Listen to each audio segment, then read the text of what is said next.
Educate me on the wonders of Reddit. You're mentioned. The funny part is you get mentioned all the time in these threads. I know, and I don't understand them. There's a few. I'm sure you're 90 years old. Christian is a senior. I've told you guys this before. He's been selling Medicare for so long to seniors. He's become a senior. Into what? What do they call that? I'm trying to remember what that's called. It's like a science term, like an organism like morphs into another organism.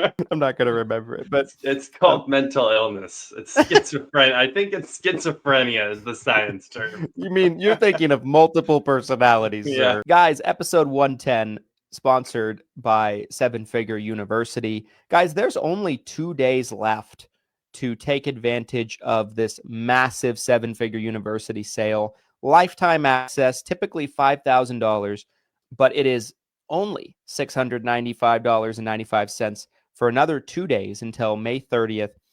That is over an 85% discount. There's no recurring fees. The course is updated all the time. There's new content being put in all the time.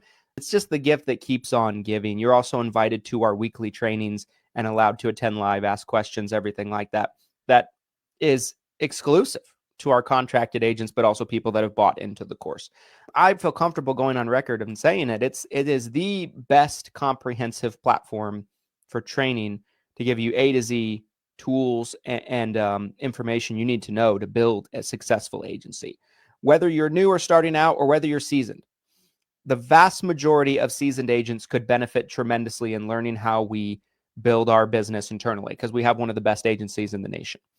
And we share it all. We share as much as possible in there. Everything we share is proven. Everything we're sharing is something we're doing internally. We're testing internally first, and then we bring it to you, the people. This is only available for a couple more days. Take advantage of it while you can. Seven Figure University. The link has been thrown in the chat for people watching on the Facebook group. But if you're not, you can check it out on sevenfigureu.com.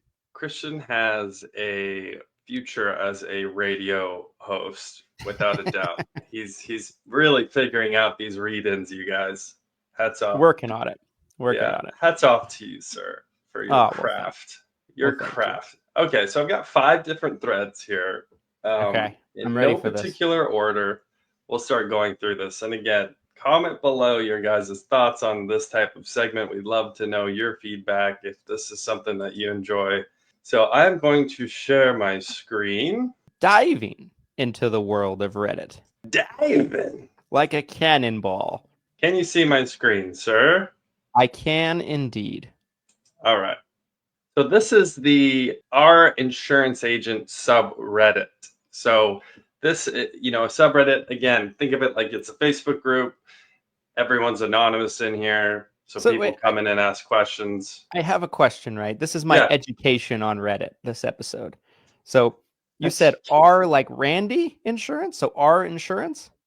Yeah, that's how, like, if you were to search for it, R/insurance agent. So do we know what the R stands for? Reddit. So in front of every single subreddit, it's R/ and then the name of the group or the topic, right? So this one's insurance agent. There's 24,000 people in here, so this is a decent sized group. So this was just asked 10 months ago. Okay.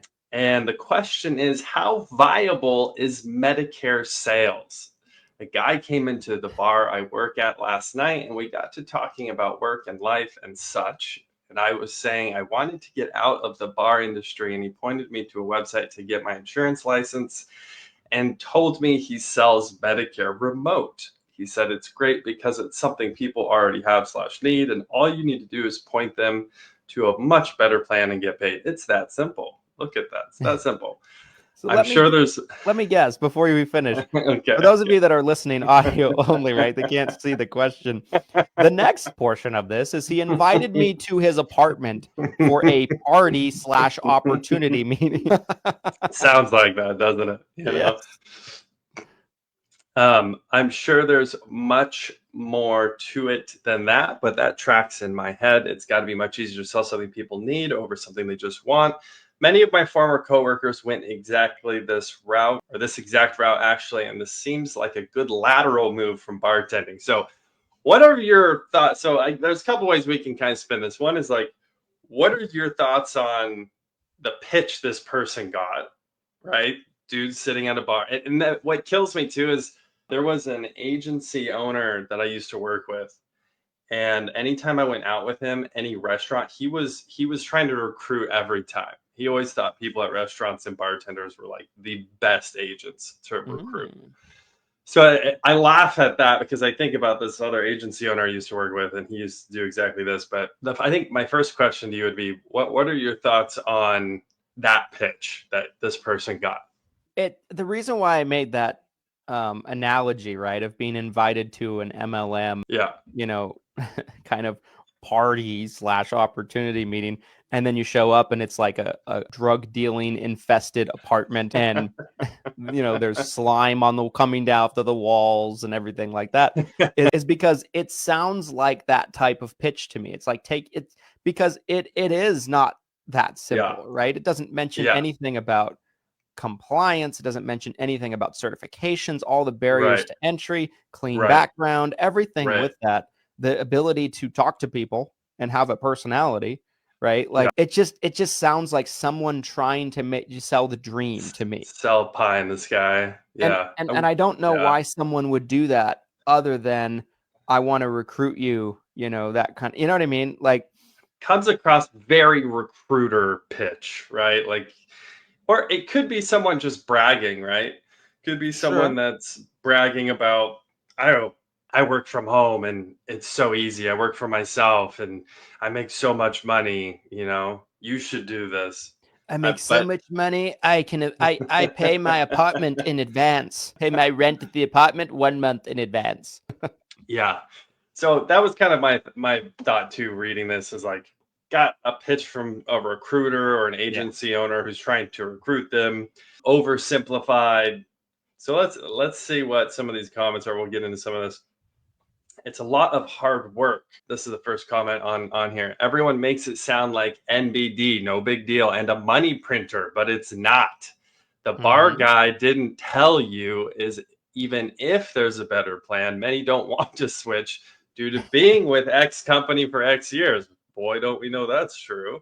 Nor did he tell you that someone else can come in right after you and switch them to a different plan. And they chose with you. And now you have a chargeback and you owe back to the insurance company. Oh, man, that's a great comment to kind of redirect this guy. I mean, I don't know. The first part, that objection, I think is funny. That's the first one that they're reaching. What do you think about that objection? I think it's interesting, right? Because I can kind of see where they're coming from with it. But at the same time, I think there's a right way and a wrong way to do the business, as you know. Yeah. It's definitely something I think a new agent should be aware of, because it's something that they're going to run into. But I do think as you grow and as you mature, it's not as big of a challenge or an obstacle. Yeah. He talks a lot about, someone coming in behind you, replacing it, that kind of thing. Like, that's fixable if you have a good process from A to Z, right? Like, in terms of how you sell the policy, how you present, how that customer experience goes, how you make them feel, and then also how you take care of them and retain that business after the fact. So that's fixable, but a new agent probably isn't going to know how to do all of that as well as they need to. So they're going to experience chargebacks and it's going to hurt. Yeah, the chargeback thing, I mean, it was definitely not really explained to me up front as a new agent. I definitely had to kind of learn that the hard way. I think it may have gotten mentioned, but no one explained, hey, when you're selling final expense, you're going to lose 1 out of 4 policies, 1 out of 5 policies like that. It was never explained that clearly. So yeah, I think, good comment, kind of trying to bring this person back down to life. Next comment on here, it's not hard per se. It's a grind though. The first couple years are the hardest. And if you are not financially prepared, if you can make it to year 3 with decent performance, congrats, you're set for life, unless the entire insurance commission model flips upside down and I'm speaking as an independent agent. I feel like that's kind of been a lot of the mantra that I share with people. I think we both shared on this show before, is those first 3 years being kind of the biggest hurdle in a lot of ways.